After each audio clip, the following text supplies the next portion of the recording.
All right, good evening, everyone, and welcome to the Irvine International Academy regular board meeting. Today is Tuesday, February 24th. The time is 5:58. Thank you all for being in attendance. We are located at 4782 Karen Ann Lane, Irvine, California 92604. We'll start with roll call. Molly Chang. Present. Thank you. Felipe. Present. Brett is present. David. Present. Thank you all for being here.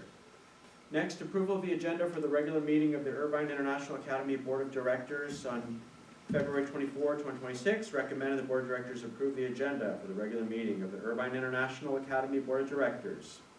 Is there a motion? I'll make a motion. Thank you, David. Is there a second? I'll second. Thank you, Felipe. All in favor, please say aye.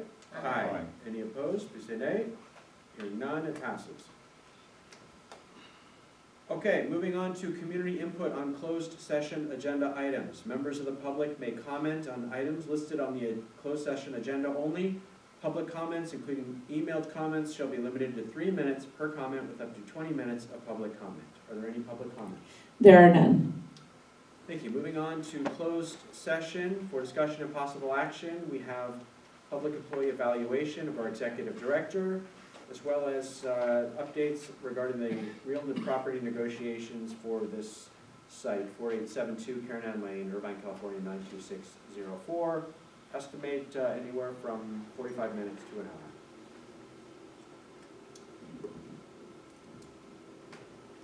Okay.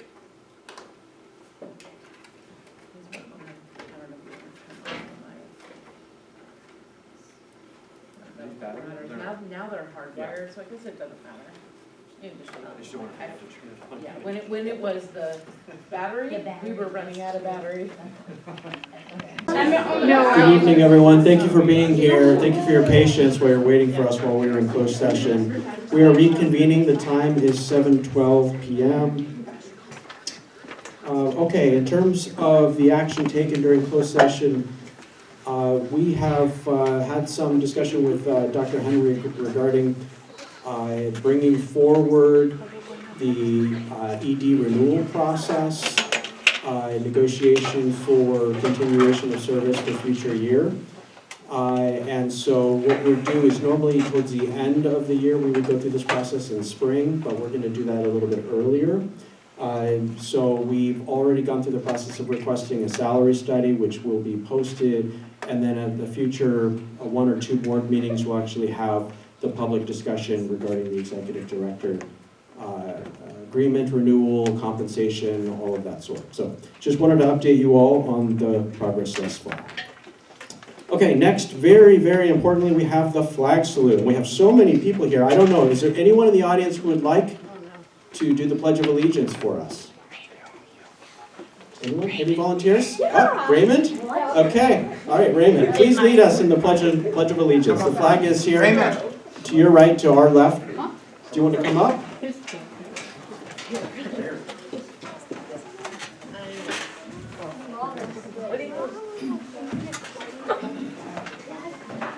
Please face the flag. I pledge allegiance to the flag of the United States of America and to the republic for which it stands, one nation, under God, indivisible, with liberty and justice for all. Thank you very much, Raymond. Okay, moving on to community input on agendized and non-agendized items. The public may comment on items listed on the agenda, including the consent calendar, presentation, discussion, committee, and action items. The public may also comment on items not listed on the agenda that are within the legal purview of the Board of Directors. Are there any public comments? There are none. Thank you. Moving on to the very special recognitions. First off, we'd like to recognize the 2025-2026 IIA Science Fair winners.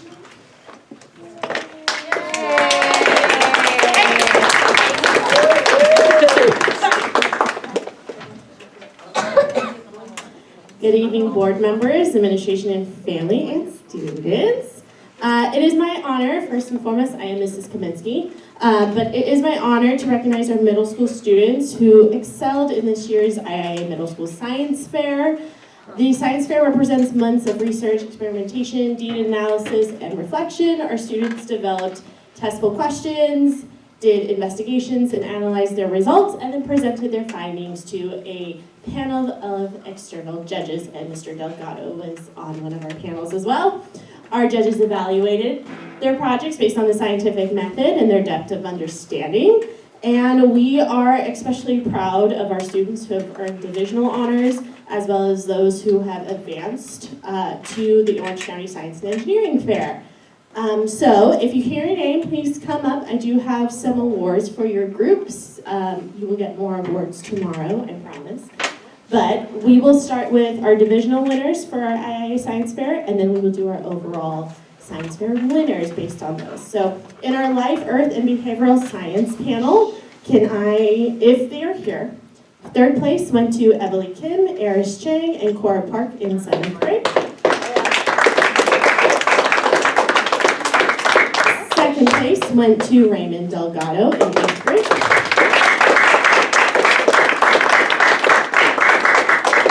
And our first place winners in Life, Earth, and Behavioral Sciences went to Christian Kim and Jaden Kim in 6th grade. We had a second panel that Mr. Delgado was on. We had our Physical Sciences and Engineering panel. Our third place is Derek Liao, who is in 6th grade. Second place went to Charlotte Jim in 6th grade. And first place went to Andrew Liu and Caroline Chung in 6th grade. Now we had some special awards. We did have some wild cards that our judges did pick, so these individuals will be also going to county representing IIA. I would like to invite up Chloe Watson and Lauren Cohn from 6th grade, who will be representing our Life, Earth, and Behavioral Sciences. And then for Physical Sciences and Engineering, our wild card would go to Benjamin Song, Dwayne Clifford, and Catherine Liu in 6th grade.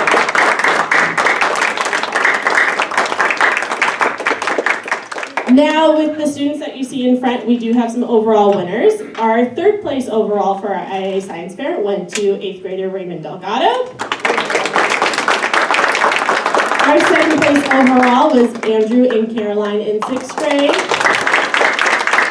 And our overall winners of IIA Science Fair for this year went to Christian and Jaden in 6th grade.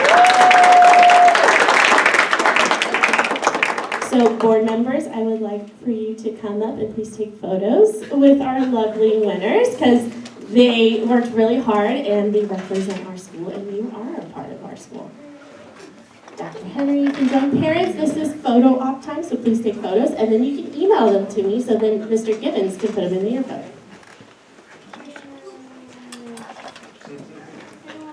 Don't fall. Chloe. Oh, I have plenty of photos with her. Trust me, I am not a photo person. Our students will be going through the interview process later in March, so we will find out how they do at the end of March at Chapman University.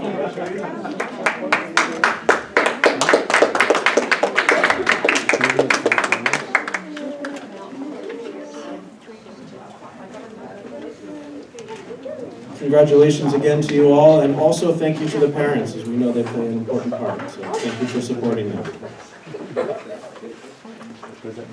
You know, I'd like to say to all the parents here that I've participated in the science fair every year since it's been happening at IIA. And I don't know how it's possible, but I believe the kids are getting a lot smarter. Okay, because every year they really impressed me with their science projects. So that's just a testimony to our teachers and our staff and the school, and of course the parents.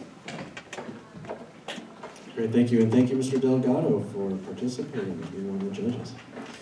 Okay, moving on to recognizing IIA students who earned Redesignated Fluent English Proficiency, also known as RFEP, designation.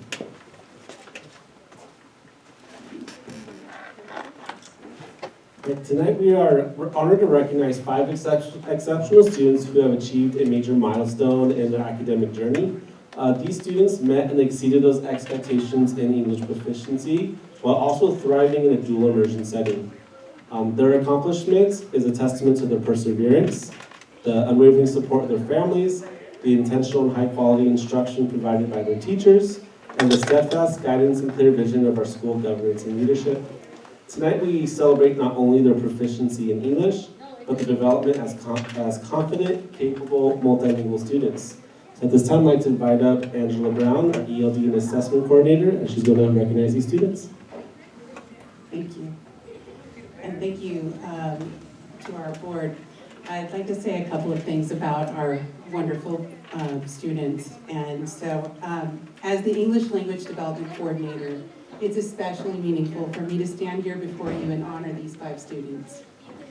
Each of these students began their schooling with very little English, and through dedication, resilience, and support of their families, teachers, and the school leadership, they have now become officially redesignated as fluent English speakers. At IIA, becoming redesignated as a proficient speaker is not simply just passing a test or passing a class. It represents perseverance, growth, and courage. These students have demonstrated academic excellence while learning foundational content in 2 different languages. And their achievement reflects the strength of our multilingual community. So I want to say, good job. Would the following students please come up? Mansour Natayev, Lev Dubrovin, Ziki Ethan Wong, Alexander Goncharov, and Ethan Lee.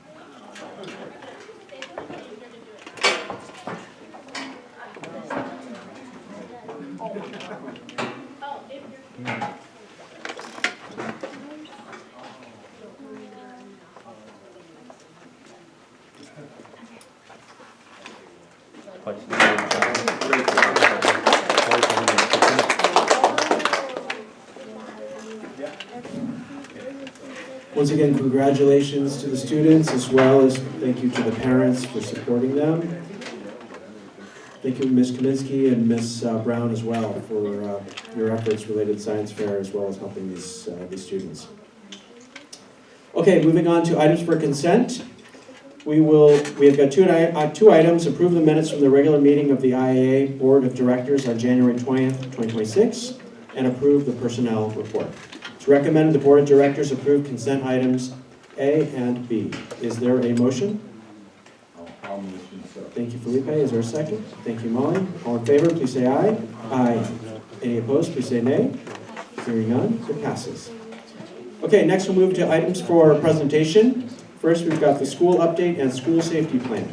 Principal Schmitter. Well, hello again. So I have a few updates just to give you, and then I'm going to conclude with kind of going over some of the changes in the school-wide safety plan that you're going to be approving tonight.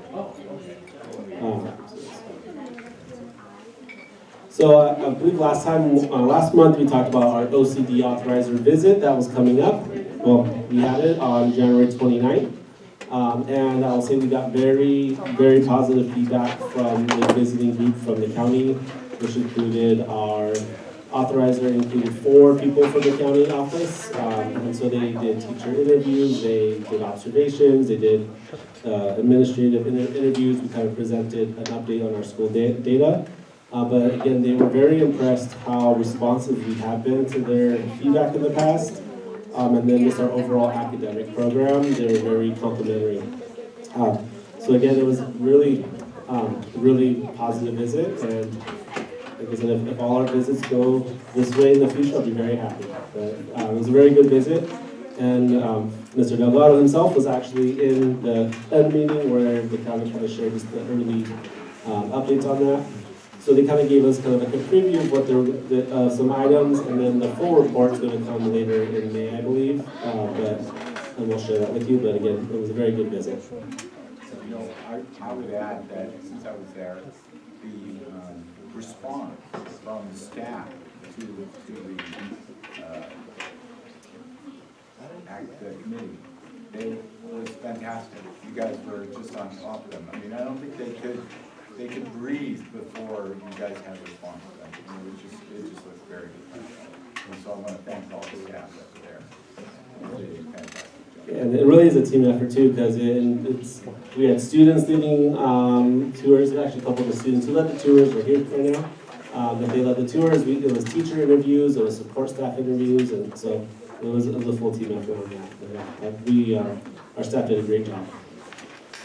Just continuing to update you on thinking maps. The planned rollout still ongoing. We have our final training for the year tomorrow after school for our staff. Technically, it's training number 4. And then while that's taking place, we're also planning our trainings for next school year. So there's been kind of getting some of those trainings scheduled. And I will say right now, just in talking through observations, walking through the classrooms, our staff is doing a great job bringing into the classrooms.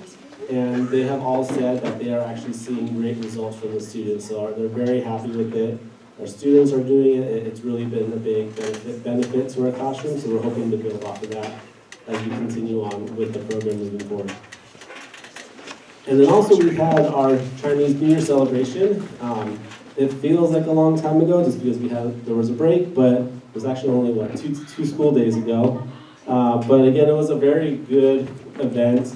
It was a great community, it was a community event. So I know it was during the middle of the day, but we had a very good, strong turnout by our parents. There's 2 of our board members there as well. So those of you there, we had our students outside, and we had a big group of parents. So it was just a really great time for our school community to come together and celebrate Chinese New Year, educate students, all our students if they didn't know what it's about. They had a nice lion dance, so it was a very fun event for everyone. And then there was all the potlucks after, so there was a lot of good food going around that afternoon. Continuing to update you about our after-school clubs. So our second session will be ending on March 6th, and then our third and final session will be picking up the Monday after, which I believe is March 9th? Yeah, March 9th. Well, actually March 10th, because we have no school on March 9th for our students. I'll be giving you some more updates about that specifically in a later presentation. But just kind of letting you know, we're going into our third and final session for our after-school clubs. The registration process has been very smooth. A lot of those early bugs that we kind of experienced at the beginning of the year, it's all been kind of sorted out, so it's been a very smooth process so far. Just some things that are coming up. So I do have a coffee with the principal on Thursday. The big focus on that is kind of just educating our families about the testing that's coming up. I mean, there's a lot of acronyms that we throw out that we know, but our families may not know the difference, like LPAC, CAST. What's the difference? What's the SBOC? And all those different terminology that we just know, just kind of going over that with our families as well, and then kind of just some steps that they can take as we kind of get into that season coming up. I didn't list it here, but also our Apple assessment that we started last year, which is our Mandarin testing that we do. Along the same lines, we do have our next curriculum advisory committee with Dr. Henry right after that. There will be, again, follow-ups on comprehensive sexual health curriculum as well as where we're at in the math curriculum process. And then another update is this was as of last Friday, looking at enrollment for next school year. As of last Friday, we had 315 applications.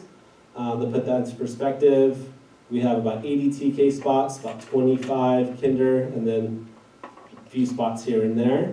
So I believe at TK we have 170 applicants for our 80 spots so far.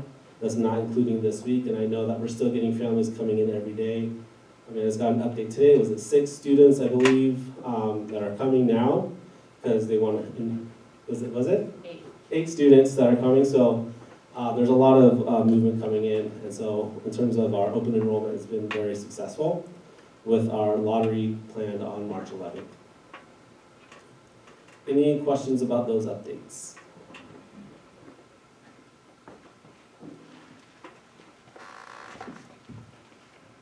Yeah, Principal Schmitzer, out of the 315 applicants, how many are returning students? How many are, Oh, that's all new students. all new? Yeah, that's not including any return, that's all brand new students. Oh. Yeah. So that's why it's a very healthy open enrollment. That's wonderful. Thank you. What's the lottery date? March 11th. All right, any other questions about that? All right, I'm gonna go to my next item, which is the school-wide safety plan. It's on the agenda for you to approve tonight. So I just briefly wanted to kind of go over the updates in the school-wide safety plan. When you look at it, the red line version is there. But what we've done is we've had to look at, again, the new policies that are getting passed actually tonight, and also making sure that those policies are in alignment with our school-wide safety plan, and also some additional items that the state has required us to put in our school-wide safety plan. So the first thing is our updated immigration policy. Again, that's something that the board policy itself is also getting approved tonight, and so we've reflected those changes in our school-wide safety plan. Again, our crisis communication plan alignment, so that is an update from the communication plan that was approved earlier in the school year from Dr. Henry. So again, it's taking the different policies and plans and making that alignment. Because we've picked up additional classrooms this year as opposed to last year, we did have to update the evacuation plan because there's new rooms. And then also what's new this year is the health referral protocol, which also has to be in our school-wide safety plan. Again, if students have struggling with mental health, the process for that, how we respond as a school. So those items, so what you do, if you haven't looked at the school-wide safety plan, when you look at it, you'll just see these new areas, it's red because it's all brand new, and it's inserted in there, and then a lot of that language ties into the board policies that are up for approval. Is there any questions about that? All right. Again, just some general updates. I mean, a couple of these I've already gone over. We have our LCAP Advisory Committee number 2 next week, or Dr. Henry's leading that, for a chance for our staff and families and all stakeholders to kind of have input into our LCAP process. We do have that non-student day on March 9th. It's a staff development day. So staff will be working, there's no students. And then we have parent-teacher conferences that same week from Tuesday through Friday. So that's kind of a look ahead for about the next few weeks. Okay? All right, thank you. Thank you very much. Moving on to the financial update and second interim. Mr. Miller, are you there? Was that question addressed to me? I'm sorry, I think things are a little muffled on my end. Yes, we're just moving to the financial update and second interim if you're ready. Yeah, fantastic. I can hear you, Brett, it's just mildly muffled, so if anyone wants to speak up tonight, please feel free to do so. Okay. Thank you. Yeah, okay, so today we have the second interim, and really just a new budget revision. That's what I'll be going over tonight, but I did actually have some news that I want to share with the IIA community. I will be moving on from CSMC. I got an offer elsewhere. So while you will not see me anymore at these board meetings, someone from CSMC will be filling in on my behalf and will be taking over SBM duties on Irvine International. So I just wanted to say it was a pleasure working with you all, even though it was brief. It was great to get to onboard you guys and kind of triage that initial cash flow situation with Dr. Henry, which I think was very, very successful, getting out of a space where we didn't have to take a loan this year. So, kind of giving ourselves a pat on the back there. But yeah, just wanted to say again, it was a pleasure working with you all, and I hope our paths cross in the future here. So. Thank you for letting us know that. Can you hear me okay? That's perfect. Yeah, Nick, thank you, and we wish you the very best with wherever you're going, and thank you for your help and support this school year. I don't know if Of course, any other thanks. members want to say anything before? Thank you, Mr. Miller, for your support, for your service to the school. Thank you. Of Thank course, you. it was a pleasure. Thank you. I learned a lot. I mean, the way you explain in a way that I was able to understand. Thank you. All right, please proceed. Awesome. It was a pleasure. So thank you all again. Okay, so now we're going to talk about the second budget revision. So again, this is looking at our first budget revision. Really not too much change. So typically when you do a second budget revision, what you're really looking for in this budget revision is you're taking a look at actual expenses to date and just seeing, because we project expenses out in July 1 and we say, okay, how are we doing? Are we underspent? Are we overspent? And we adjust categories as needed. So really, not too much was adjusted in this budget revision. There was really one revenue item that was adjusted, and then really a few here and there. Payroll expenses were adjusted, and just a few other expenses were adjusted, but other than that, it was a very straightforward budget revision. And, just to cut to the chase, IIA is looking very, very fiscally strong this year. Again, the fact that you guys didn't need to take a loan for your cash flow issue is testament to that. And I'm just, I'm very happy, very pleased with, the spending that's been going on and Dr. Henry's, management and the whole IIA's team management of the situation. Mary Beth and everyone included. So, okay, going over exactly what was changed. On the ADA side of things, this is more posturing than anything else, but we took ADA down by 5 students. Initially, we projected 600 students, and we took it down by that enrollment of 5 to put us at 595.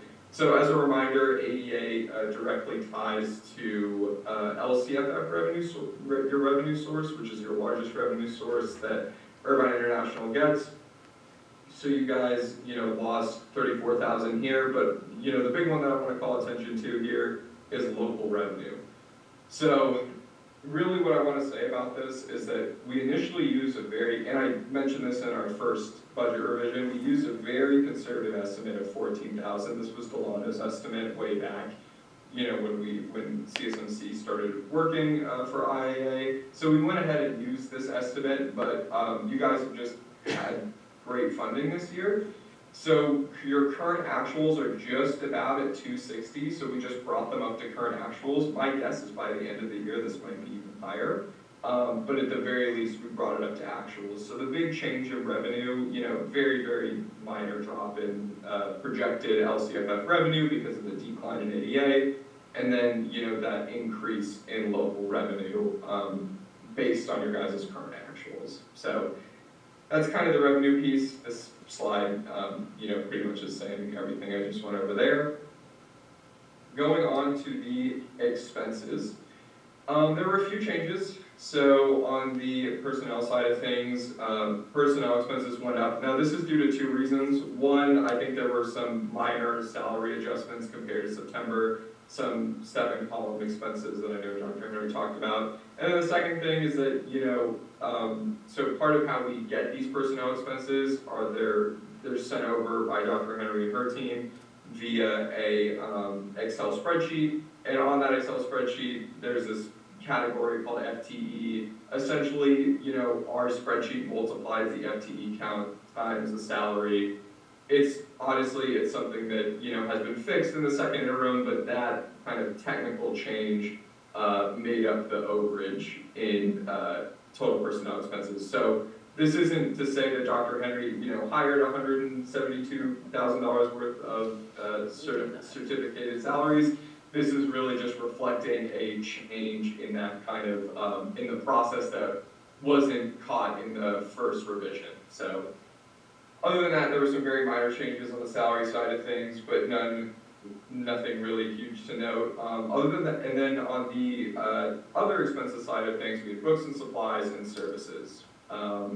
Both of which which were taken down, so decreased, so it means our spending was below what we were projecting. So our books and supplies decreased 148K, approved textbooks and other reference materials saw a net reduction of 73K, and non-capped equipment saw a decrease of 75K. Services also decreased. The vast majority of this was in educational consultants. It decreased 162K. Again, all of these are based on current actuals and kind of input from Dr. Henry. And those were kind of the main drivers in the expense department.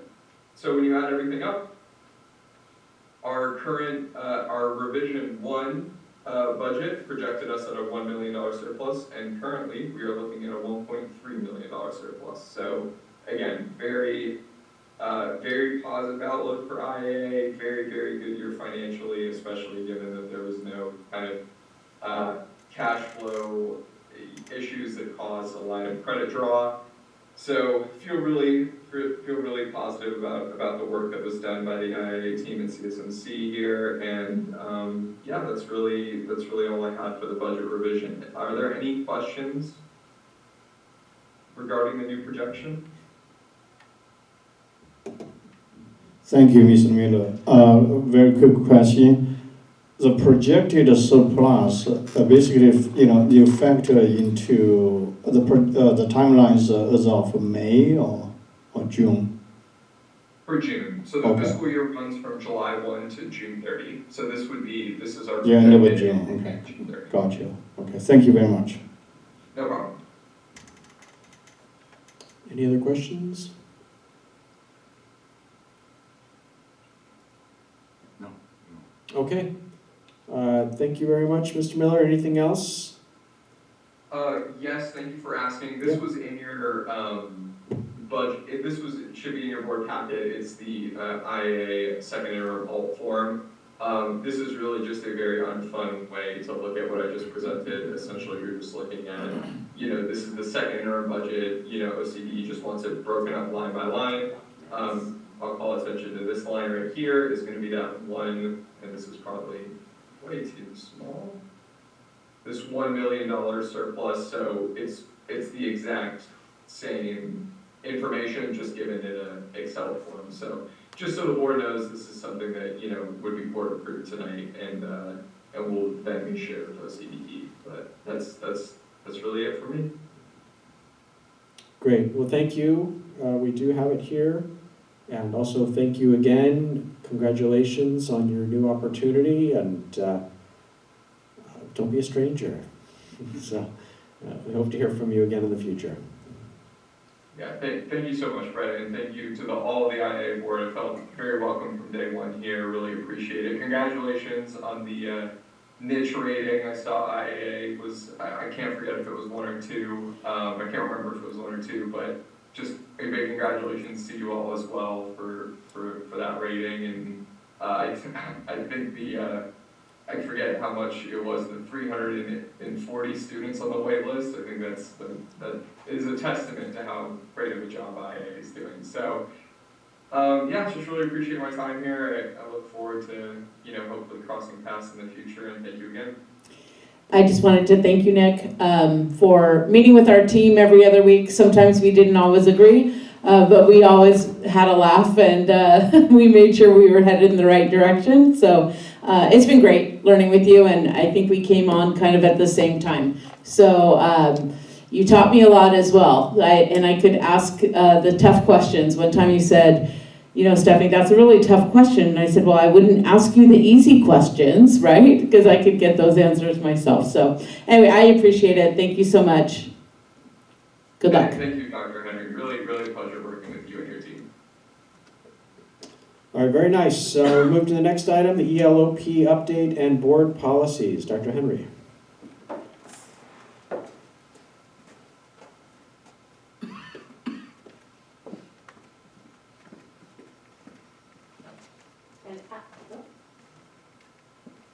Actually, Mr. Schmitter and I are going to present this one together because technically he does oversee ELOP, and he did a great job helping me to total up all the financials. And so I think he would probably do a better job speaking to some of it.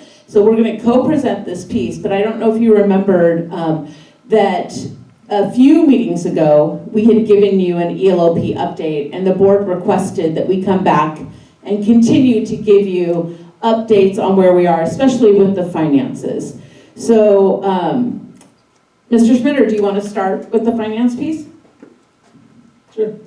So, so in front of you, you have kind of just a breakdown of our ELOP cost. And so as the year's gone on, I mean, I know we gave an update, I think it was October, it was a few months in. So all of this is as of the end of January. So you can kind of look into the cost of ELP, the allocations we get. So if you remember too, we projected 239,800. The actual allocations was 229,77. So it's 10,000 less than we expected.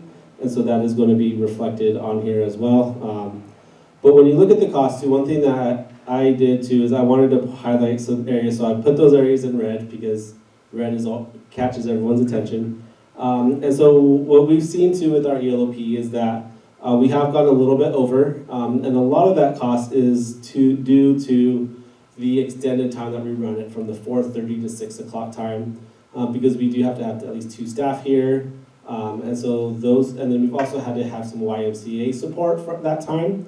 We've been able to move away from that, so we have the 2 extra staff from 4:30 to 6 o'clock, and then the YMCA right there with the extra cost. We've made adjustments, so the YMCA cost moving forward is not there. But we still, because we are going till 6 o'clock, those costs are just a little bit higher.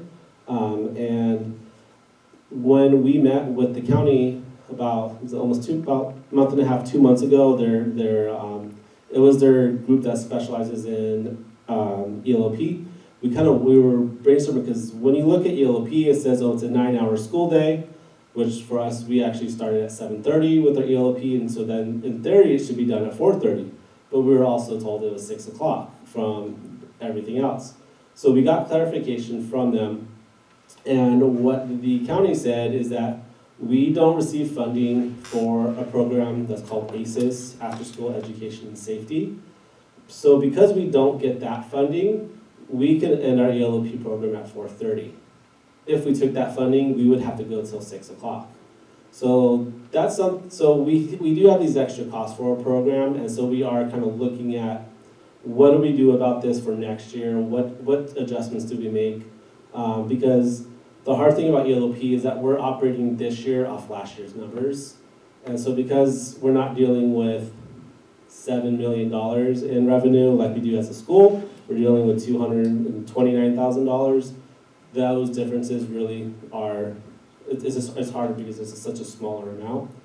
So we're looking at how we can be more efficient, but also if we want to make adjustments to our ELP program next year, we'll be looking at that. But kind of laid out the cost for you too. So I've broken down the cost so you can kind of see what those costs is for the later supervision.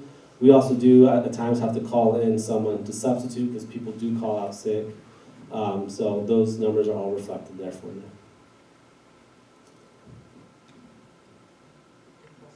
I do. Yeah. I think you need to add somewhere here, maybe the slide before or the slide after, what we were looking at to be budgeted.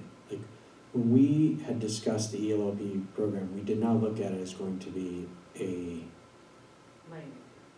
well, no, we didn't look at it as if it was going to be a cost expense to the school. Mm-hmm. Thought it was going to be in the black, I think is what we were looking at. So, but I want to be able to verify that once again, right? So what's helpful to look at the actual, which I appreciate you guys doing here, is to have the comparison with what we thought we were going to do and what the actuals.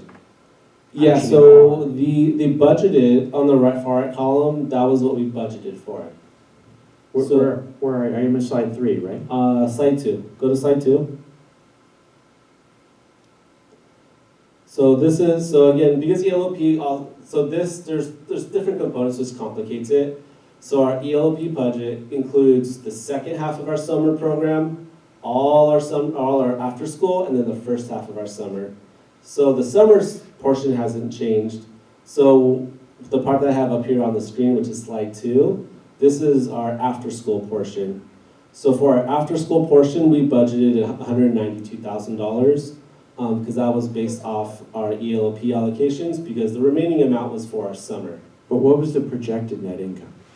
Oh, that was, I mean, when we budgeted that as break even, and then when we presented last time, I believe we were in the black about a couple thousand, if I remember right. So the first line on the top about the projected ELOP allocations, that was our projected income.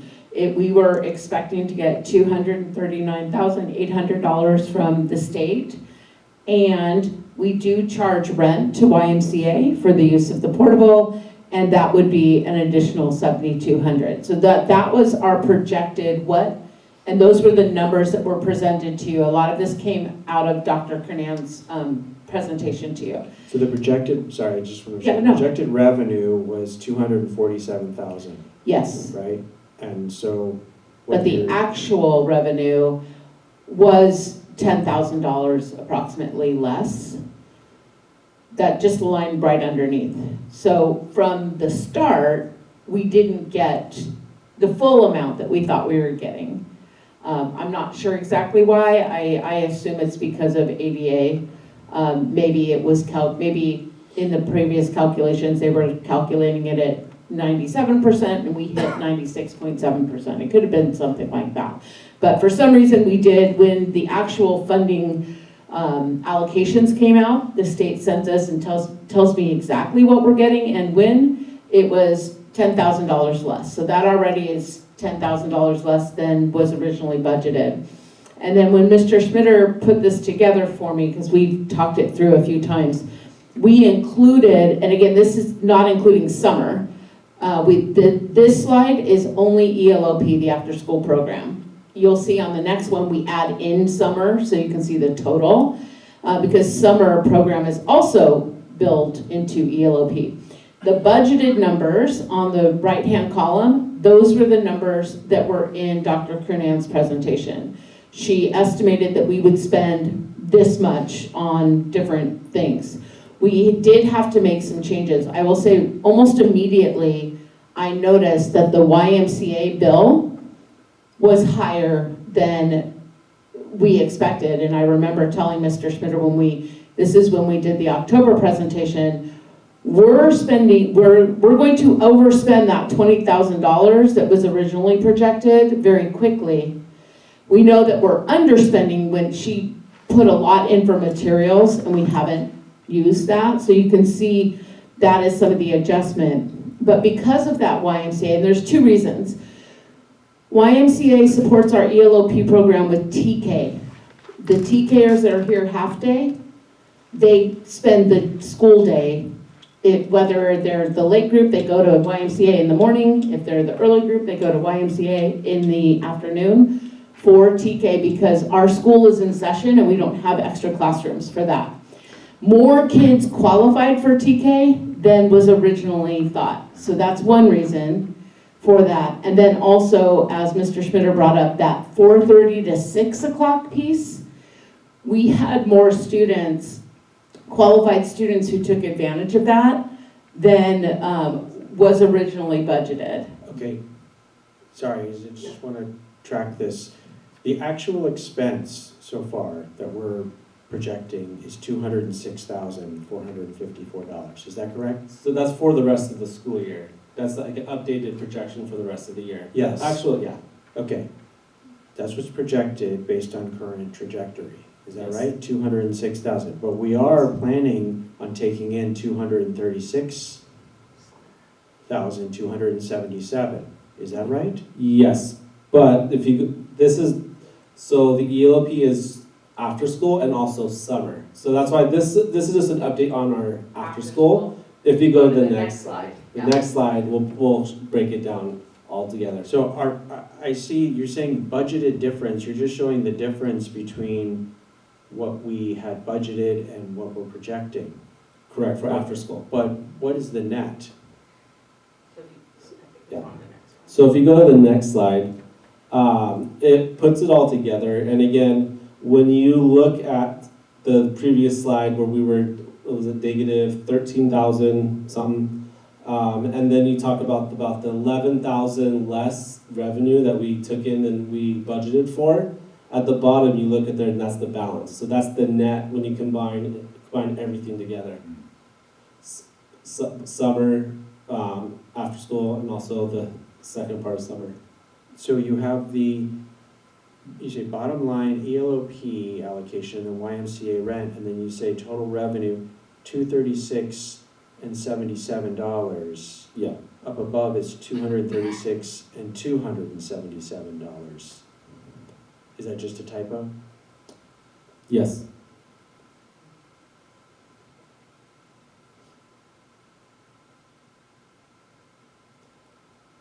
And then if you look at the bottom section where it says projected ELOP after school expenditures, that comes from the second slide. And then the rest of that cost is from what we paid out in July 2025 and what we're expecting to pay out in June 2026. So at other charters, is the ELOP program normally profitable or break even?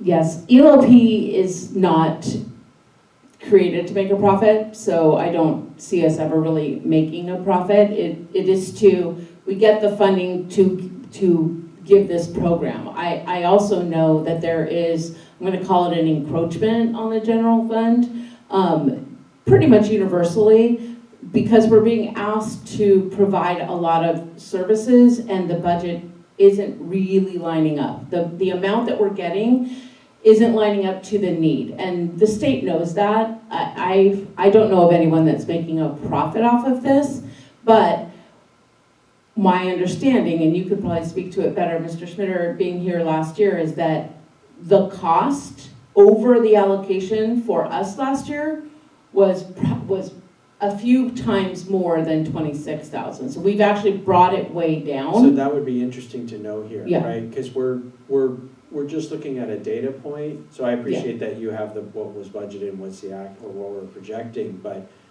for us to rationalize, is this a good idea? Did we make a good decision, right? Because we had outsourced it before and now we're insourcing it. And so to your point, yeah, we're actually saving a few $100,000 by doing it ourselves versus outsourcing. I think that's a missing piece here, because otherwise it just looks like we're supporting a losing program, right? And it's like, well, why don't we outsource it, right? Yeah. Well, and I will say that it's at least double that. I can get you the exact number. I just have to look. It was at previous board meetings when it was presented, so I'd have to go through that. But one thing I do want to point out too is part of it is that ELOP is supposed to be it's extended. It's a 9-hour school day, and we're currently doing 10 and a half hours. So do you foresee us adjusting future next year to 4:30 cutoff rather than the 6 o'clock? That's something that we're looking at considering, just because what we see too is we're paying this extra cost, whether the students are there or not, because our students are signed up for it. Well, a parent picks them up early, they're not there. So we're paying for staffing probably more than what we should be for the part of the program that we don't have to offer. So that's something that we're looking at. But YMCA could support. Well, we have to pay them though. But that's the cost related to YMCA. Part of it, yeah. That and the TK, yeah. And because you're funded on prior year, but yet our program is for current year, so that also is a reason why we wouldn't be making money. We can get you the exact amount. I have asked that question of how much did our program with Strategic Kids encroach on the general budget? And I've heard some pretty high numbers. I don't want to spout them out here because I'd rather us get you the exact number, but that was another piece too, that it was hard for us to determine that data because of the nature of how the Strategic Kids program was working. Some of the money went directly to them, some of it was all of our ELOP went to them, and then what else were we paying for? it was hard to determine, but we can dig deeper and do that. Yeah, and like I said, when you look at the second slide, the point that I want to point out is when we look at the additional costs for the late supervision along with the extra costs for YMCA, estimate you're looking at about $29,000 in costs right there. Because we're over budget with YMCA, we're over with the ELP aid, which we needed that to maintain ratios. The late supervision, those cost about $29,000 when we're looking at running a deficit of almost $27,000. Yeah, I mean, ideally, we have a budget neutral situation here, right? Exactly. It doesn't have to be necessarily profitable, but, Yeah. you know. Well- And then what's the alternative? We need to offer some after-school program, and before school, we need to offer some. Yeah, we have to offer it. It's required that we do 9 hours. How we want to do that 9 hours? Yeah. That's 7:30 to 4:30 is kind of that spot. And obviously, there's a benefit of us controlling what happens within the ELP program versus outsourcing it. But yeah, I think we just to make sure we're making financial sense out of this, to compare based on actual numbers of what it was costing us to outsource over the past few years. And actually, one more, we can only spend the ELOP money for the ELOP program. So even if we had some money left over this year, it would carry over, and then you have, depends, up to 2 or 3 years to spend it, but it can only be for after-school programs. So regardless, we're going to eventually have to spend the But money. it's using general funds, it's using funds that were not allocated for ELOP. We- So it's we are taken right from now. other buckets, right? So I think part of the presentation and part of, well, one, the board had asked us to give you updates. Second, we did want to plant the seeds so that the adjustments that we are planning on making are better understood. We wanted to really look at the finances to see if they were necessary, and we believe that they are for a few, more than one reason. And so that was part of the intention behind the presentation, is to let you know that we do feel like it's encroaching a lot less than it has in the past. So keeping it inside has helped.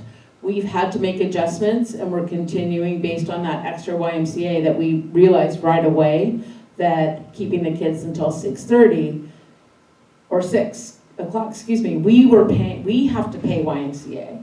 But if we end our program at the required time, which is 4:30, then if anyone chooses to go to YMCA till 6 o'clock, they absolutely can, but they pay for that. We do not pay for that, because we have then met our ELOP obligation. It would also be helpful to know what some of the other charters in Orange County are doing that have or do you know this? Or?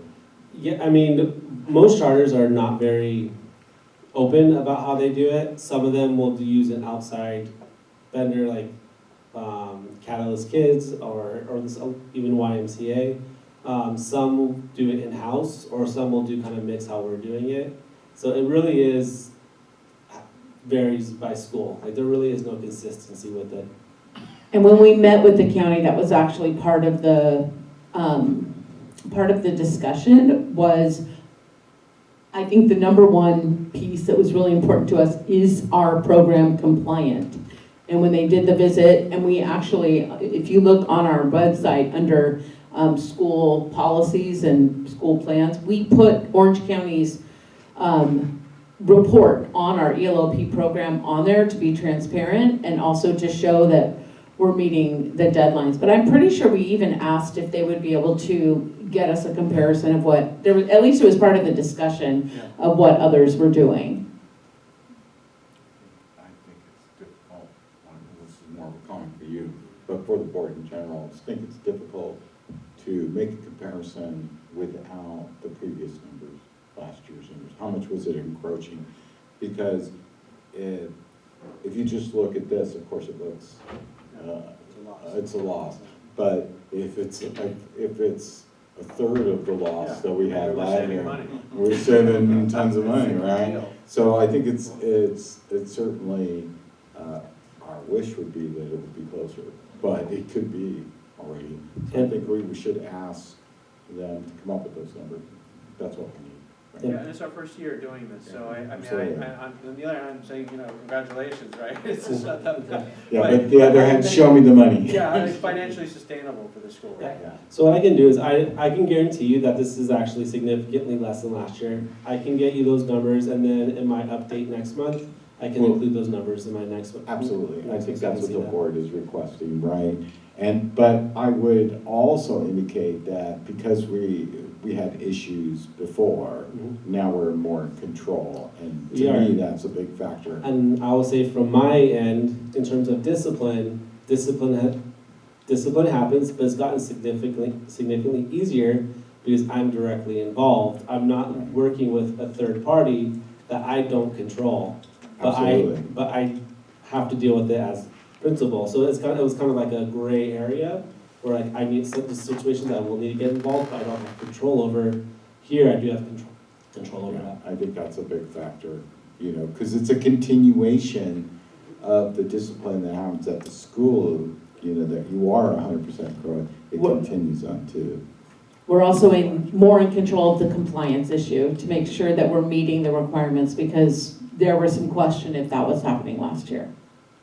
The only thing that would make this look better if you could show us how much it was encroaching previously. Yeah, Right? we can get that. So we can do that. We can do that. Or you can do that. Well, thank you, Mr. Schmitter, for helping with the ELOP spending update. And please know that we do have conversations and we talk about adjustments that we can make. We're watching this to get the budget kind of back in line. And part of that, those conversations have been bringing in that later ELOP aid that you approved that job description, so that, because we noticed how much YMCA was costing us, so bringing it back in-house would be better.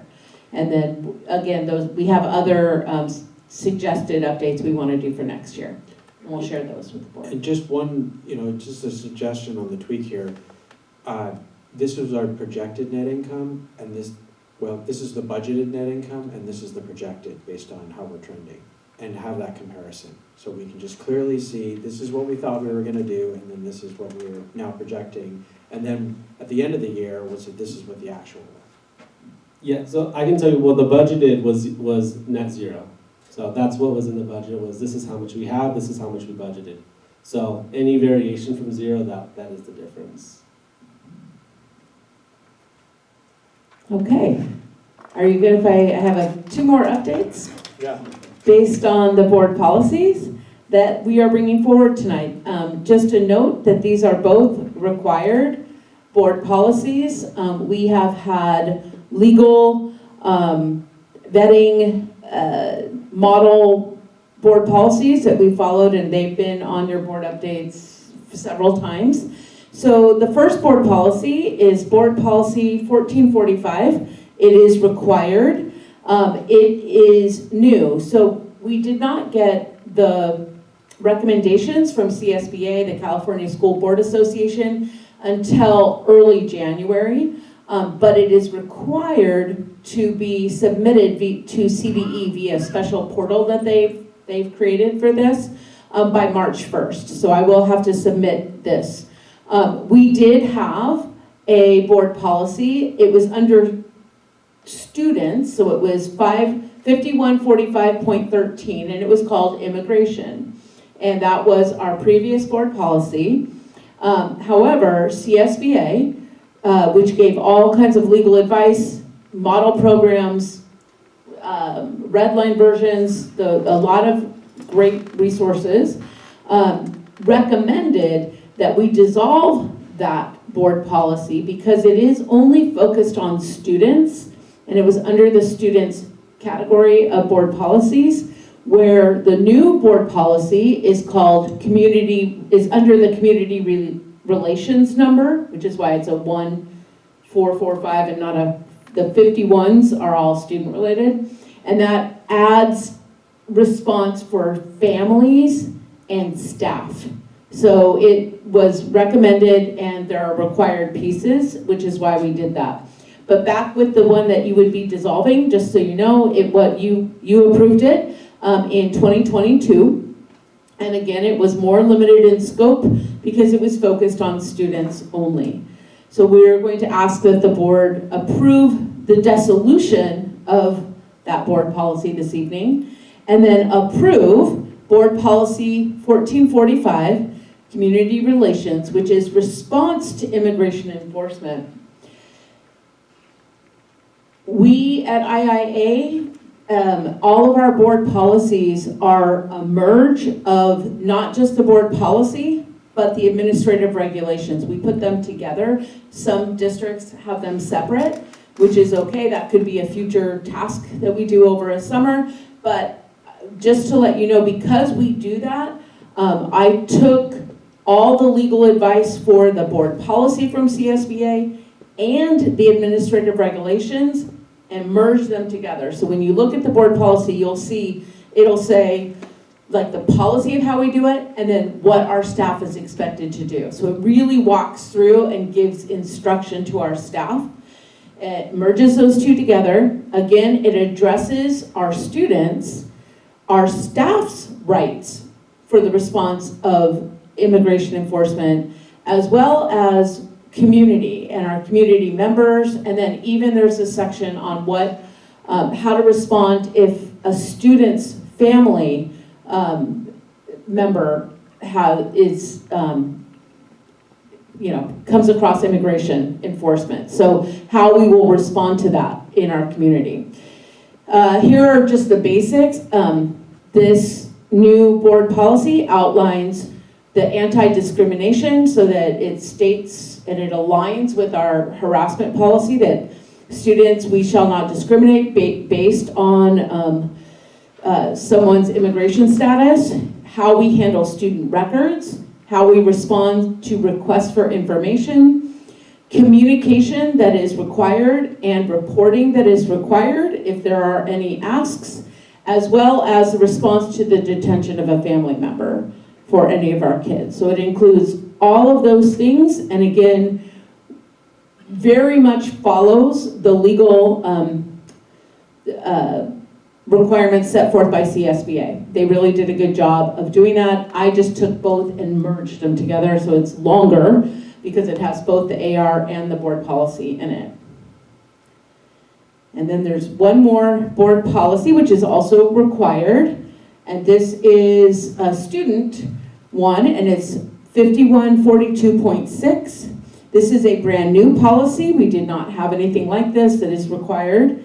And it's for districts or charters, LEAs, that serve middle school to high school kids. So, because we do.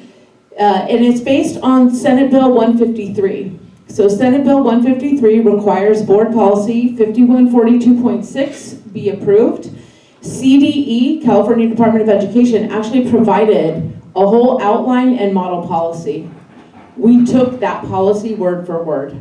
In fact, in one of your board updates, I compared. I said, you can see the link to the model, and you can see from the state of California, as well as what we're adopting, just change the school name.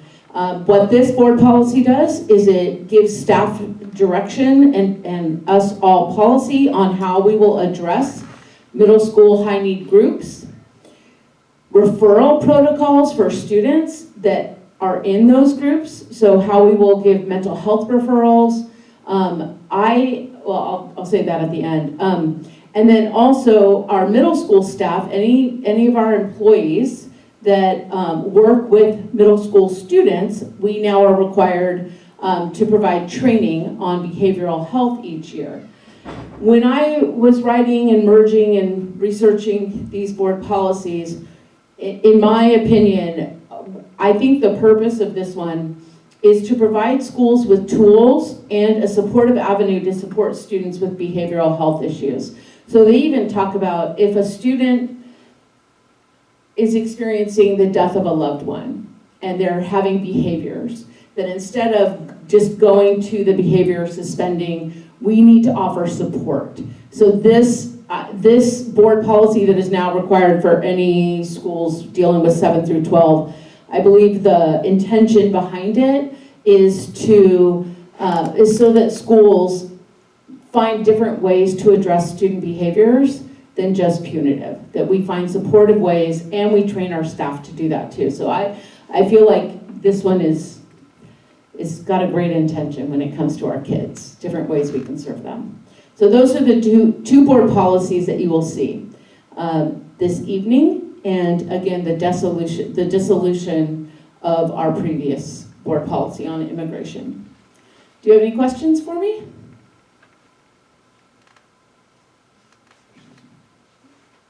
Okay, thank you so much. Thank you very much. Okay, moving on to items for discussion and possible action. We've got item A, ratify the 2024-2025 audit report for the year ended 2025. The IIA Board of Directors ratified the original 2024-25 audit report on December 16, 2025. However, our auditors, Christy White, omitted reference to a short-term loan from Lend Donate that was taken by IIA and repaid in the 2024-25 school year. The firm made the appropriate revisions to the audit report. These revisions had no impact on the audit findings. LCAP goal action not applicable. Funding source not applicable. Budget financial impact not applicable. It's recommended the board of directors ratify action item A. Any discussion? I'll just say that this was brought to our attention by a community member that was looking over our audit, and we, for transparency, wanted to bring this forward and ratify again. And so as soon as, if the board does take that action, then we will replace the previous audit report on our website, because it is, the old one is posted, but as soon as, if you approve this, ratify this, we will be putting the new one on. And when I even let the county know, because we do turn in our audit to them, they appreciated the transparency of us going through this action. So. Thank you. Any questions? Okay, is there a motion? I'll make a motion. Thank you, David. I will second. All in favor, please say aye. Aye. Any opposed, please say nay. Hearing none, it passes. Moving on, approval of 2025-26 second interim financial report. Each charter school shall annually prepare and submit interim reports to its chartering authority and the county superintendent of schools. The second interim financial report shall reflect changes to the budget through January 31st, 2026. LCAP goal action, all goals. Funding source not applicable. Budget financial impact not applicable. It's recommended the board of directors approve action item B. Any discussion? This is what Mr. Miller had presented to you as the second interim, and the documents in your file in the board folder are the ones that we are required to submit to the county. Any questions? Only comment, it looks good. It certainly looks, it's one of the. Is there a motion? Good news. I'll make a motion. Thank you, David. Is there a second? I'll second. Thank you, Felipe. I'll take a vote. All in favor, please say aye. Aye. Any opposed, please say nay. Hearing none, it passes. Item C, approved 2025-26 Comprehensive School Safety Plan. California Education Code, Section 32281 requires every kindergarten through grade 12 school, public charter, including community and court schools, to develop and maintain a comprehensive school safety plan designed to address campus risks, prepare for emergencies, and create a safe, secure learning environment for students and school personnel. LCAP goal action, goal 2, action 5, funding source not applicable, budget financial impact not applicable. It's recommended the board of directors approve action item C. Any discussion? This was presented by Mr. Schmitter, and I just also want to let you know that we did go through the process of bringing it to school site council for feedback and getting the appropriate signatures. And he did outline in his presentation things that we added, and all of those were based on legal updates that were received and or alignment to our current other policies. For example, he brought up the communication plan, which was new this year. So I wanted to make sure that our response to crisis communication that we put in the communication plan was also in our safety plan, and so there wasn't misalignment. Any questions? Okay, is there a motion?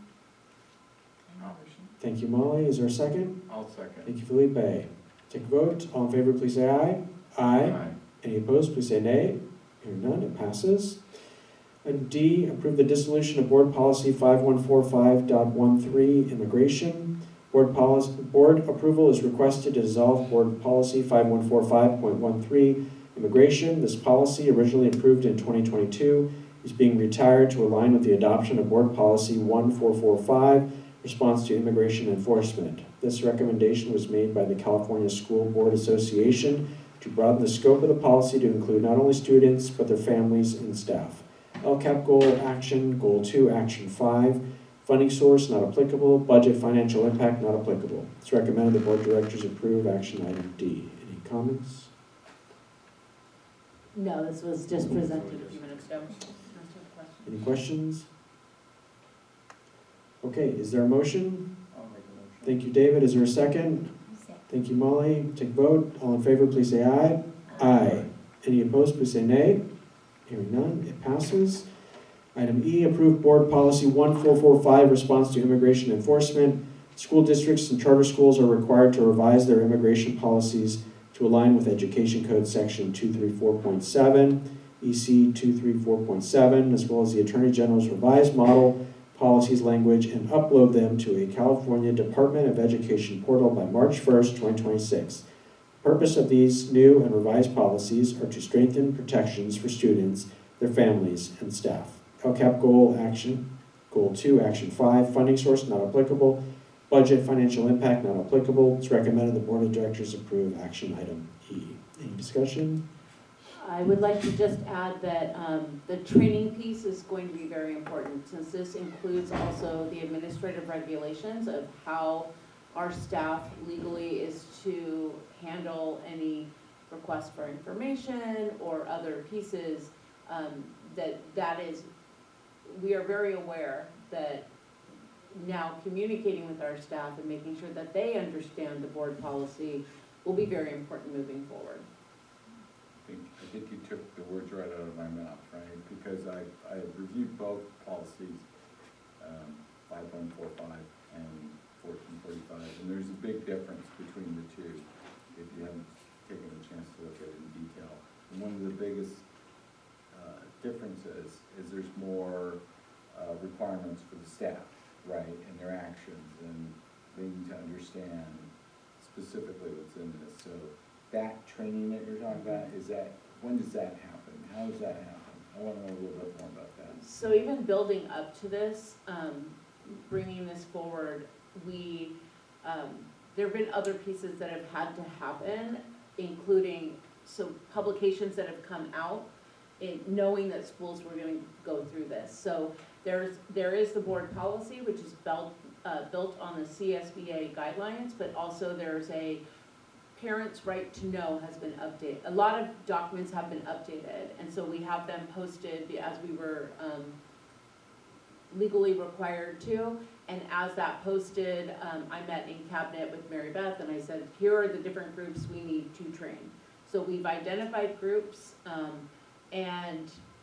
but I don't know that I have it scheduled, but office, When you say groups, you mean the staff? Yes. Groups of staff members, because they have different responsibilities now. Yes, absolutely, sorry if that wasn't clear. So teachers will be a Wednesday. It won't be this Wednesday, but very soon. I have to look at our schedule, and I think as you read it, you can see there are things that they are not, for staff, a lot of it is what they aren't supposed to do. That they are not to do these things, and I think that's going to be very important to have a Wednesday training on. Our office staff is a lot of procedures, like if you are asked for this, who do you contact? And then they need to bring it to me. There are emails that I will have to send an email, like I received this request after the fact's over. So it's not just immediate protocols, it's after protocols. And so office staff, and then also I started with cabinet, and I gave them, there's a big book on guidance that is kind of has not just recommendations for this board policy, but also included language for the safety policy, which you just approved. And so we started to look at this kind of big book of best practices as a cabinet, and, my expectation is any one of us here should be able to help and direct our office staff and answer the questions if they are a leader at IIA. That's my expectations. We've already started to go through that, but next is kind of pushing that out. And I think the office staff is a really important group. I think when I read it, it was, there's actions that you're supposed to do and things you're not supposed to do. Exactly. And it seems to conflict each other, but I read it several times to make sure it was clear. It is clear, and so I just want to make sure that our staff Yeah. can, understands their role and what their actions are, because it is clear. Once you, I had to read it several times, but it is clear, and it tells you what you're supposed to do, what your responsibilities are. Thank you. I agree, and that CSBA gave great guidance on the administrative regulations as well as the policy itself. But I think another piece to this one is, as again, I was merging those and kind of writing my brain, is thinking that this is one board policy that I want every staff member to have a copy of it as a reference, because a lot of our board policies just live on the website under board policies. And I don't know how often everybody's looking at them, but I think this one needs to be copied on all my office staff's desk. And so if something happens, they can turn to the page, because it is very clear. First call this person, then do this, then, and I like that. But it'll be more about just training, because I think when situations happen in the moment, they have to be able to grab their resources very quickly. I think the other part of this too is to notify our parents what the policy is, because I think this one's really important for them, because potentially the parents could think that we have a certain action and responsibility that's not in there, right? It clearly tells you what our responsibilities and actions are, and we want to make sure we communicate to our parents that this is what the policy is, what our responsibilities are. Agreed. There are obviously required communications, but I think what you're talking about is different. What you're talking about is, once this is passed, is sending it out to our parents, which we don't usually do, but this would be a good practice. I agree with that. At least at the coffee with the principal or something that is appropriate for them to see. That's a great idea. Something, because it needs to be, I think, due to the climate of the current, what's going on, I think they need to know that. And also I think it was called Your Right to Know, that was updated. It's always in our parent notifications, but again, it was recent. Everything's been recently updated, and it's hanging up. Perhaps at the coffee at the principal, we can also have that, because that one is very parent-friendly language, but also have our board policy. Those are great ideas. I agree. Thank you. You made one comment about the board policies just being on the website. Yeah, they need not just be on the website. I mean, they need to be reinforced within the classrooms for those that are specific. I agree. Okay, And I know we have a lot of policies, but I just wanted to be like. No, they should be. And, there's two questions that I often ask to our cabinet, and one of our cabinet members, she's like, no one's ever really asked us that, but when a question comes up, I'll say, what does our charter say? Right? When they're like, oh, how do we do this? Or can we do this? Just asking for someone to say yes or no. Let's go back to our charter. What does our charter say? Or what does our board policy say? And so I know early on as an administrator, I was taught that, because administrators have to make hard decisions sometimes, but stopping and looking up the board policy, you'll never be wrong following the board policy. So I agree. Okay, is there a motion for this item E? I'll make a motion that we approve. All right, thank you, Felipe. Is there a second? I'll second. Thank you, David. Take a vote. All in favor, please say aye. Aye. Any opposed, please say nay. Hearing none, it passes. Okay, moving on to item F, Board Policy 5.6, Student Behavioral Health Referral Protocols. Senate Bill 153 requires that all public schools and public charter schools serving grades 7 through 12 adopt a board-approved policy on referral protocols and staff training for addressing pupil behavioral health concerns. This policy includes training requirements for staff serving grades 7 through 12, as well as required protocols. LCAP goal action not applicable, funding source not applicable, budget financial impact not applicable. It's recommended the Board of Directors approve action item F. Any discussion? No, this one is, I believe, in the best interest of students overall, for us to offer support and not just punitive measures as a state of California. Required across the state, yeah. Okay, any questions? This one too, I would, the training for the staff, when do they see this? So for this one, again, they're all happening in real time. For this one, I know that there is a training, and I'm not sure if you're familiar with the vector training that our whole staff does at the beginning of the school year through vector systems, like on mandatory child abuse reporting, all of these other pieces, sexual harassment, blood-borne pathogens. We do all of those required ones every year. I think this one will be added to that group, but in the meantime, because again, those kind of come out at the beginning of every school year, I think we're going to have to do training, and I haven't told the board this yet, but we were released from the LA SELPA, and one of the things I'm really excited about with the El Dorado SELPA is they have wonderful trainings for teachers on how to, for mental health referrals, how to deal with inclusion in the classroom, and so that's also on my radar of bringing them in, because they do a really good job of training our staff on that. Perhaps I didn't use the word training, I meant like they are aware. When do they get aware of the policy itself? Not so much the training, because I know there's a training component of this policy. Yes. But I mean, like, how do the staff So we do. become aware of it, updated to the new policy? That's a better way, yeah. On Wednesdays, we have training. Tomorrow's thinking maps, but we also have regular, we call them staff meetings, but I would say there's a PD element to them. And I'm proud of the team. What we've started to do is kind of do more like presentations instead of just saying things, because I want that training component. So this would be on a Wednesday where we would let them know of the new board policies. And I'm not sure if it would be the following Wednesday when the next one is. Mr. Schmitter has that whole schedule. But whenever our next staff meeting is, would be a good one to go over these changes. Yeah. It's similar to the immigration one. Yeah.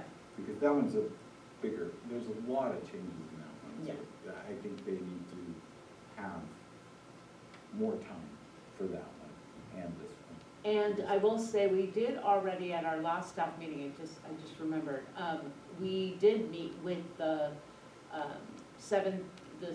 middle school. We did 6th grade too, the whole middle school teachers as well as the instructional aides, and talked to them about, we already gave them the heads up on the training and these changes that were coming. So they are aware, but it was before we wrote the policy. Yeah, okay. Okay, is there a motion? Thank you, Molly. I'm happy to second. I'll take a vote. All in favor, please say aye. Aye. Any opposed, please say nay. Hearing none, it passes. Item G, approves California School Board Association Gamut Service Agreement. Gamut is a board management software platform that IIA will use to access legally vetted, comprehensive sample board policies and effectively manage board agendas and documents. Gamut will also serve as a public-facing site for the community to navigate IIA's board documents and agendas, as well as a secure location for IIA staff to develop agendas and create custom workflows. A one-year service agreement for Gamut is $2,325 and includes training for staff. LCAP goal action, goal 3 action 5, funding source, LCFF, budget financial impact, $2,325. To recommend the board of directors approve action item G.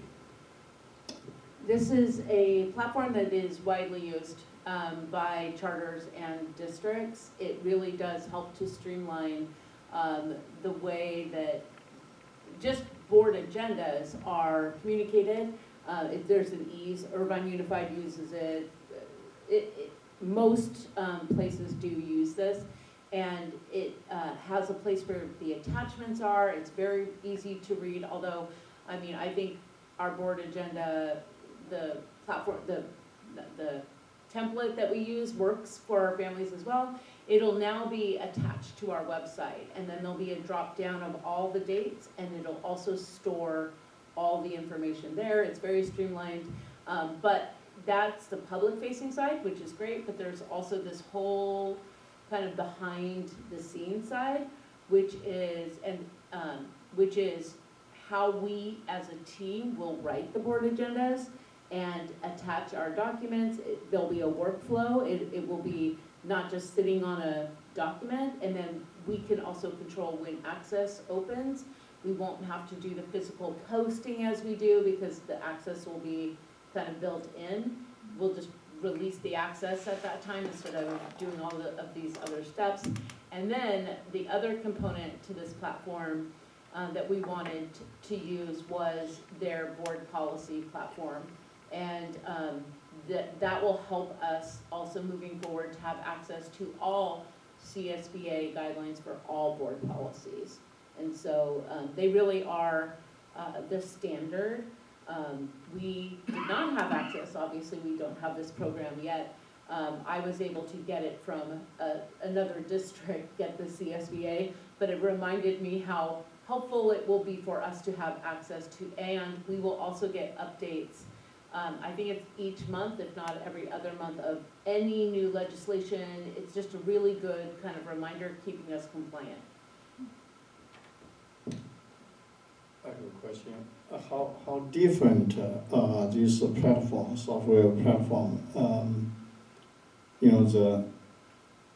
the current way you list all the agendas, all the documents that's simply there, right? So at this time, the way the agenda works is that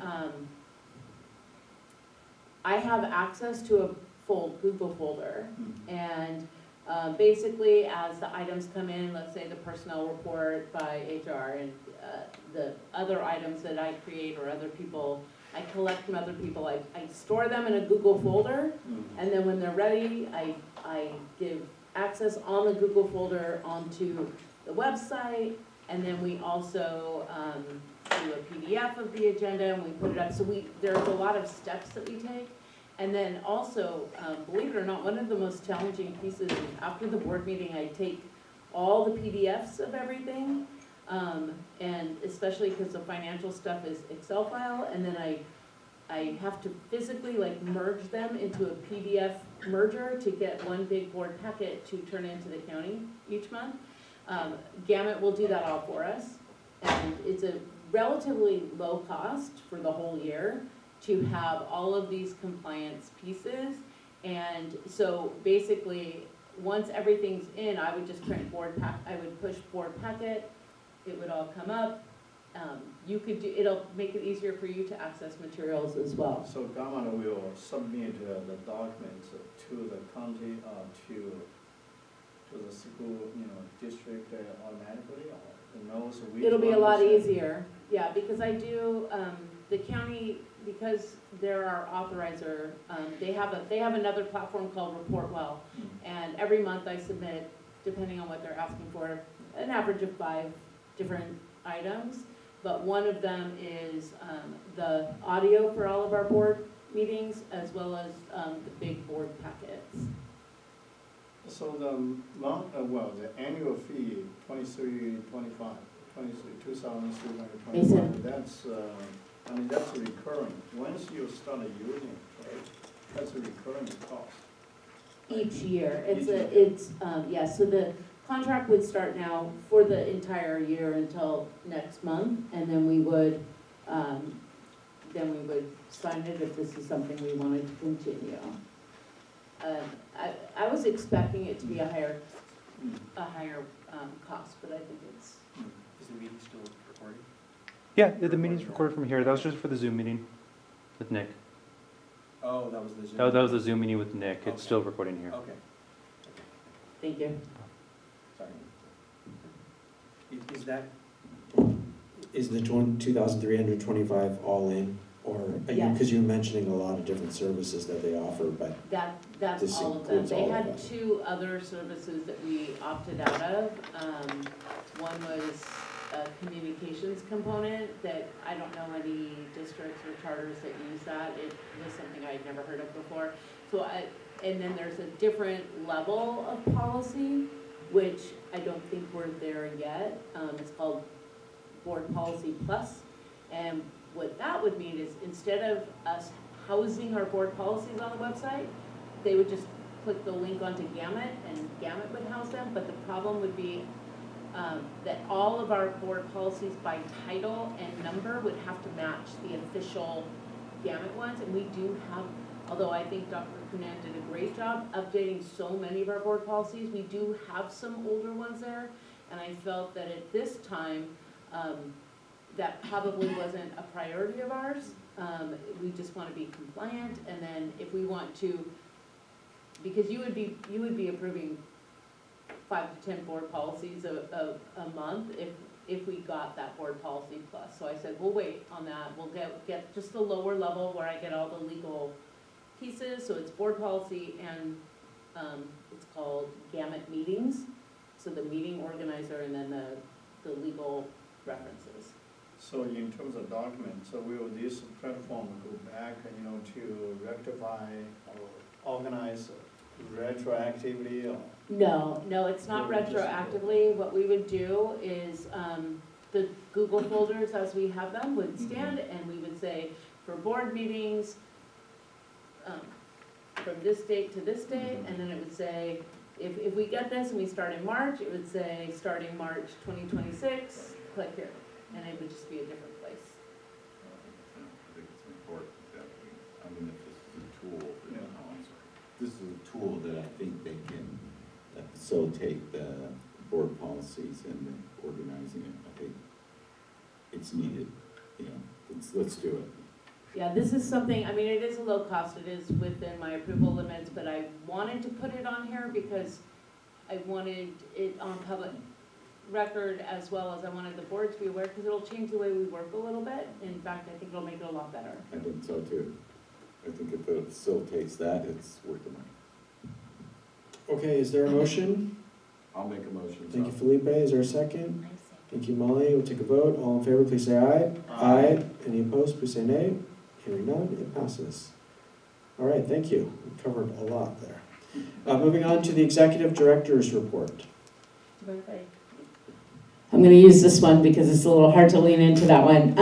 Okay, thank you so much. As Mr. Miller alluded to, we had some great news from Niche that we have announced several times, as well as we put out a news brief. But we are very proud that Irvine International Academy earned the title of #1 TK through 8 charter in Orange County. Yes, I'm going to keep going. #1 middle school charter in Orange County. I'm super proud of that one.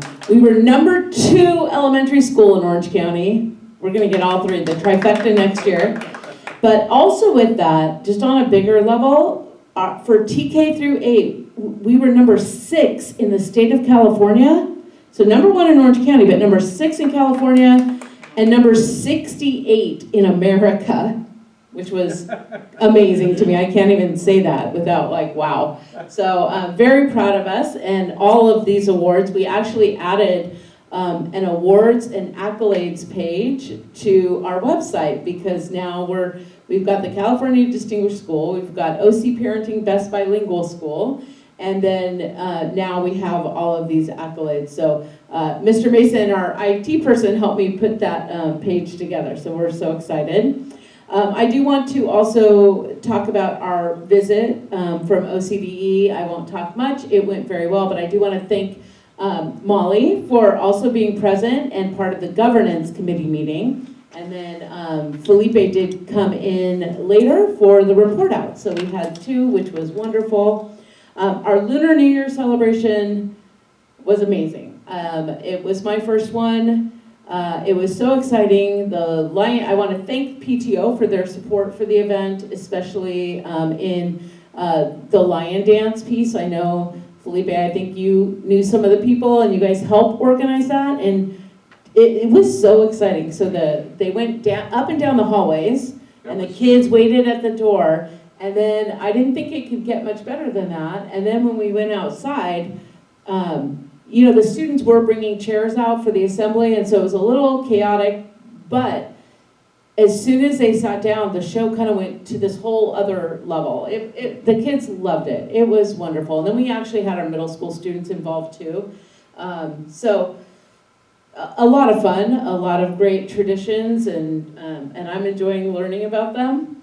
I have a few written all over the place. I do also, since I'm talking about PTO, want to bring up our spring fling. Last year was In May We Dance. This time it is the spring fling. It will be a 5-year celebration for IIA. So we had discussions, and it was really important that, this is year 5. If we need to celebrate this now and mark this moment in history, and then we'll have a year 10 down the road. And so we're adding a lot of like 5th year momentous pieces to our spring fling, which is Friday, May 22nd. Sorry, I couldn't read my own writing. Yes, so Friday, May 22nd, 4:30 to 7:30 in the Mariners Church Community Center. This is our PTO's big event this year, but I meet with them on the Friday mornings too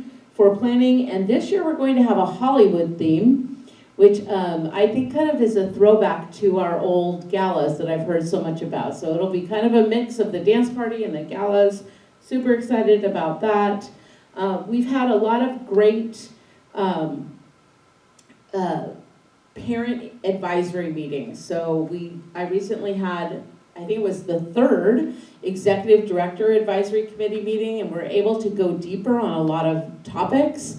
We started talking about the homework policy with parents, and next is to bring that to staff, because that'll be a required policy.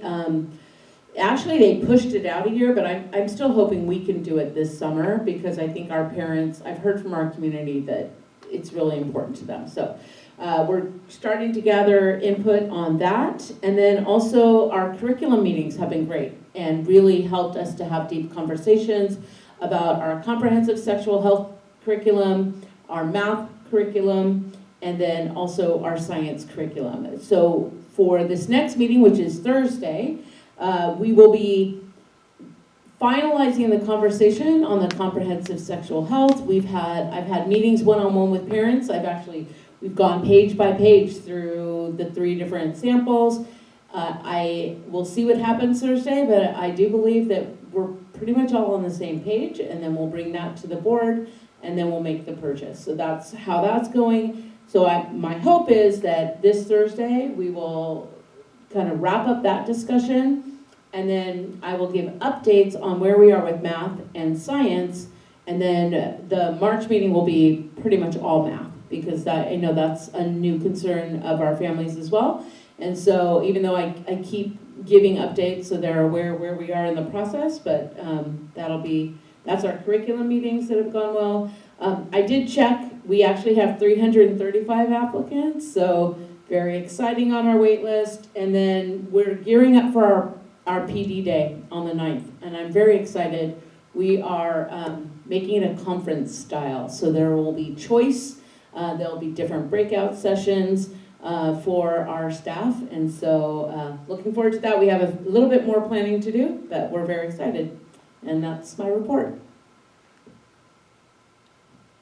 Thank you very much. If the board doesn't mind, I'm going to start just with the directors, board of directors reports, because I have a question to pose to the group. So first off, I want to recognize the niche recognition. I think that's fantastic. I think niche, and I also want to say congratulations to the staff, to the families that make this place as amazing as it is. It's nice to be recognized. So thank you all. Thank you to the board for all of your support. Also, I think we have, there was a question that was posed about some changes to future board meeting dates. There are two board meetings. Hopefully you'll be able to respond to those. Let us know if that's okay to make the adjustment. But I also wanted to ask, there's no action to be taken here, but just in your comments, if you would let me know if you like the idea of going through the board recruitment process for at least one seat to add to the board. There will be action at a future date. We'll have it publicly announced. We'll go through that process to officially kick it off if the board so chooses to do so. But when you give your comments, if you wouldn't mind just letting me know if you like that idea, don't like that idea. The idea would be to onboard someone at some point during the next few months within the school year here. I will now defer to whoever would like to speak next.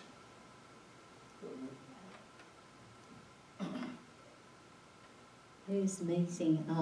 Every time the board meeting, I just learn so much and I'm so excited.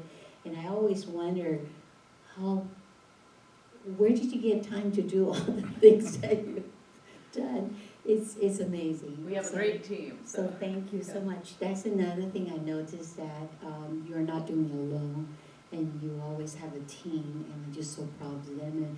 And I also appreciate how you are training your team, and the teachers and the staff, and so it's just a wonderful thing to do. And I also want to comment a little bit about the Chinese New Year celebration. I'm so proud of Mrs. Zhang, and I believe as a Mandarin teachers, they were all there, support. And the middle school student, I mean, they were just so proper. They're not afraid. They're right there, and basically using English and Mandarin, and to lead. And so that was just wonderful to see. And I talked to the two council from the People's Republic China. I think they really impressed. I mean, they were just so happy, and the kids were friendly. So just thank to the teachers and the staff and parents to support IIA. I also want to mention, I realize that we are almost done with the second trimester. So we have one more trimester, and I just so look forward. I mean, we already, it's a big success in whatever we do. So I appreciate the teachers and the parents and PTO, and that, the investment you put into IIA, into our students. And it just, I can't wait to see we finish up this year and continue with the next one. Look forward to. Thank you so much, everyone. Have your thoughts about potentially expanding the board by Yes, I do look forward to expand for one person for the next few months.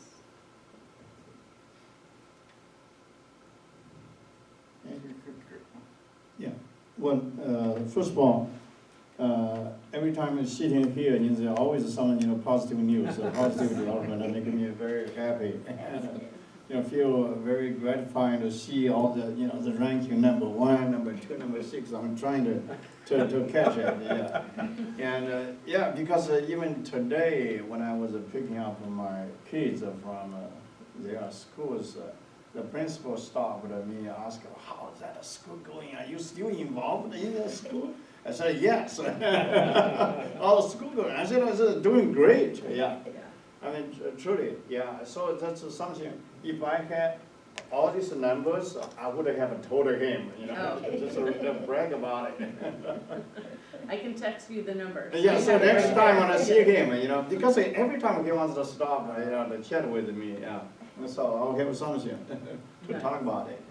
So that's an excellent result, so, it's kind of a testimony of how the school doing, especially, the leadership under Dr. Henry, and your staff, and teachers, of course, the board members, everyone contributed to that.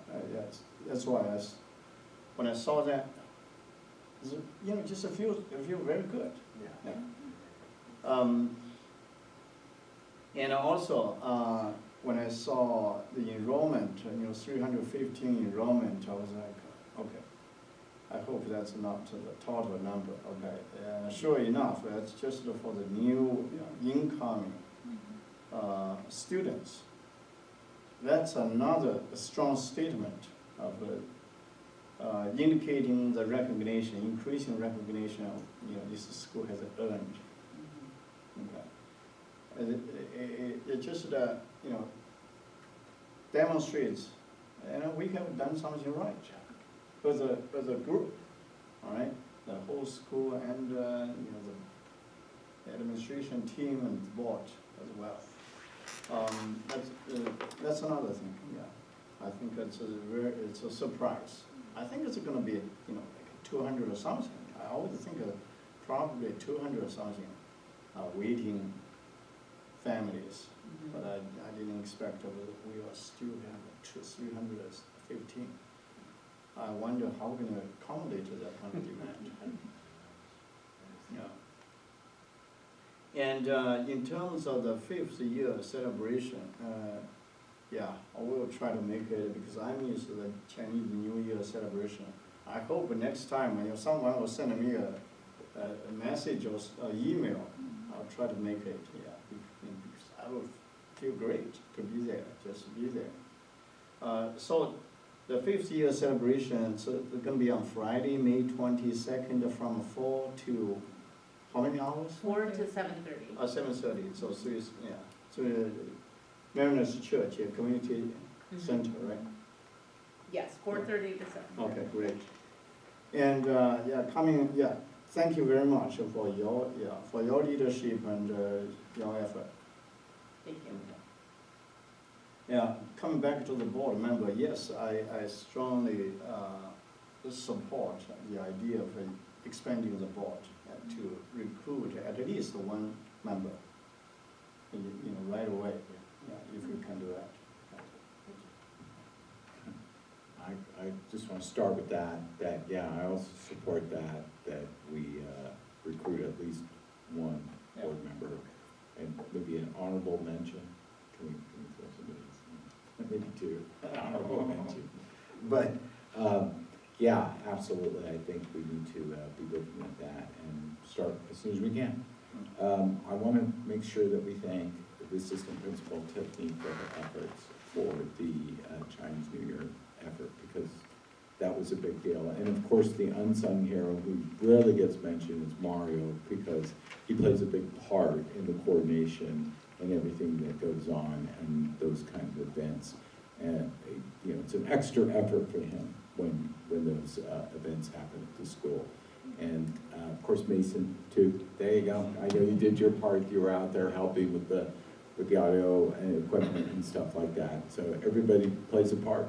That's what makes it so great. And maybe next year the lion dance could be a little bit louder, because I don't think everybody in Irvine heard us, but it was pretty loud, I can tell you that. But it was fantastic. The kids just loved it. They were lined up. I mean, when they went through the hallways here, which is something new, that they did. The kids were just, standing over each other, trying to get a good look at what was going on. It was really fantastic to see. And you're right, you missed it because there was a lot of food here too, with all the oh man, a lot of traditional Chinese food that they were making in the classrooms and stuff like that. Yeah, I really had a lot to eat back there. Yeah, I mean, I was thinking, if I knew it, I would probably, have brought back the kids. Yeah. George and Victoria, they would love it. and the Chinese consulate, both of them that came there, they were part of the educational department of the Chinese consul there. Very impressed with our school and very looking forward to potentially providing more input or more association with us, and that I think would be great, fantastic. So moving on to the, also we're having of course, the 5-year celebration. I mean, really looking forward to that and being part of that. And if I think that if the party goes right, I think they're gonna definitely have trouble getting us out of there by Saturday. And just so you know, okay, I might be instigating that. So anyway, yeah, and of course, the last thing is the rating for the school, you know, the #1 rating. And it just, you know, when I think about that, the only thing that comes to mind that you'll always hear me say, I believe in the dream that is IIA. And that's it right there. That says it all. So that's great. And just thank everybody involved who makes this happen. Thank you all. Okay, it's recommended the board adjourn the regular meeting of the Irvine International Academy Board of Directors on February 24th, 2026. Is there a motion? I will motion so. Thank you, Felipe. Is there a second? Thank you, David. Take a vote. All in favor, please say aye. Aye. Any opposed, please say nay. And none, it passes. Meeting adjourned at 9:02? 9:01? 901. 9:01. That's what I got. Thank you all. Please have a great evening. Thank you. Thank you.